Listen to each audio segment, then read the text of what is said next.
अस्सलाम वालेकुम जी, मैं हूँ फ़हीम इरशाद। जो बच्चे 90s में लड़कपन गुजार चुके हैं ना, वो इस वीडियो को शायद रिलेट कर पाएँ अपने आप से।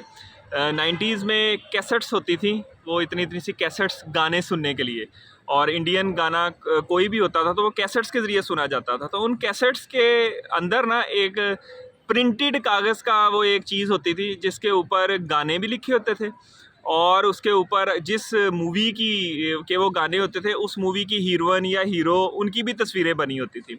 इंडियन ख़ासकर कैसेट्स के ऊपर लड़कियों की हीरोइंस की तस्वीरें होती थी, तो उसमें अक्सर उनका वो बॉडी रिवील होता था, यानी कि उनके कपड़े थोड़े से छोटे होते थे, ऊपर से, या पेट होता था थोड़ा बहुत। तो आम लोग क्या करते थे, घरों में आम लोग करते थे कि उस पेपर को निकालते थे, उसको उल्टा करके जो उसकी वाइट साइड होती थी ना, उसको अंदर डाल के तो उसके अंदर कैसेट डाल देते थे। ये एक नॉर्मल हर घर में होता था। और जो लोग इस तरह नहीं करते थे वो क्या करते थे कि वो नीली या काली बॉल पॉइंट लेकर ना, कि जहाँ जहाँ वो बॉडी रिवील होती थी ना, उसका पेट या ऊपर वाला पोर्शन, वो ऐसे ऐसे ऐसे ऐसे ऐसे करके ना उसको पेंट कर देते थे या उसको भर देते थे। यकीन माने ये एक नॉर्मल प्रैक्टिस थी। और इसकी वजह क्या थी कि लोग शर्म करते थे, यानी एक एक रख रखाव होता था कि यार अब लड़की की तस्वीर है, उसमें उसका जिस्म नज़र आ रहा है, तो बुरा लगता है ना। घर में हर कोई देखता है, अम्मी भी होती हैं, बहन भी होती है, छोटा भाई भी होता है, तो वो या उसको वाइट ऊपर ले आते थे, या उसको पेंसिल से उसका पेट और बाजू शाजू जो है वो उसको पेंट कर देते थे।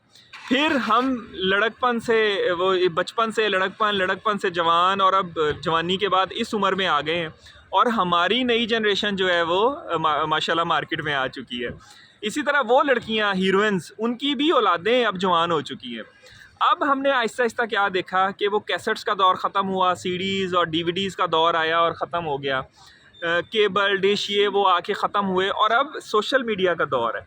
यानी कि ये मोबाइल में सब कुछ अवेलेबल है, दुनिया जहान की चीज़ अवेलेबल है। और आहिस्ता आहिस्ता लोग कपड़े छोटे होते होते होते, इंडियन ख़ासकर, वो अब आम दिनों में आम भी उनकी लड़कियां जिम जा रही हैं, इधर उधर फिर रही हैं, तो बहुत ही कम कपड़ों में फिर रही हैं।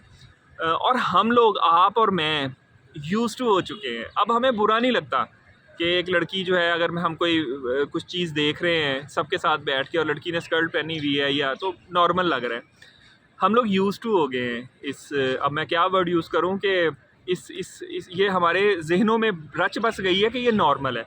पहले ये सिर्फ इंडिया तक महदूद थी, कि पहले तो गोरे करते थे, उसके बाद इंडिया में ये चीज़ आई, और अब आहिस्ता आहिस्ता हमारी पाकिस्तान में भी ये चीज़ें आ रही हैं। कैसे? हमारे बहुत ही एक क्लास है, हमारे एक्टर एक्ट्रेसेस, या जो बहुत ही एक एलीट क्लास है, वो जब बाहर जाती है तो वहाँ पे डिफरेंट तरह के कपड़े पहनते हैं।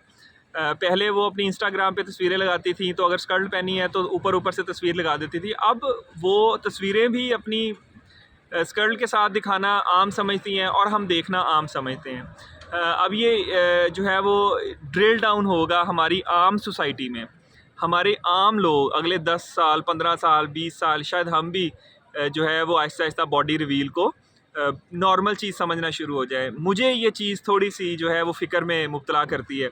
मुझे लगता है कि ये गलत चीज़ हमारी सोसाइटी में पेनिट्रेट हो रही है, और हमें आहिस्ता आहिस्ता हम इसको एक्सेप्ट कर रहे हैं। अब हमें इतना बुरा नहीं लगता। हम पहले इंडियन एक्ट्रेसेस को देखते थे, अब वो नॉर्मल है। फिर आहिस्ता आहिस्ता हमारी अपने जो लोग हैं वो स्कर्ट्स में फिरती हैं, हमारे लिए नॉर्मल हो रहा है, और आहिस्ता आहिस्ता फिर ये नीचे हमारी सोसाइटी में, अल्लाह ना करे, ये ड्रिल डाउन हो जाएगा। बस जी, आज का मैसेज थोड़ा सा वरीनेस का है कि हमें अपने बच्चों को थोड़ा सा गाइड करने की ज़रूरत है। उन्हें थोड़ा सा, हम उनसे कुछ अब छुपा नहीं सकते, लेकिन हम उनको राह रास्त पे रख सकते हैं। बस जी, आज की वीडियो इसी चीज़ के ऊपर। अपना बहुत ख्याल रखिएगा। अल्लाह हाफिज़।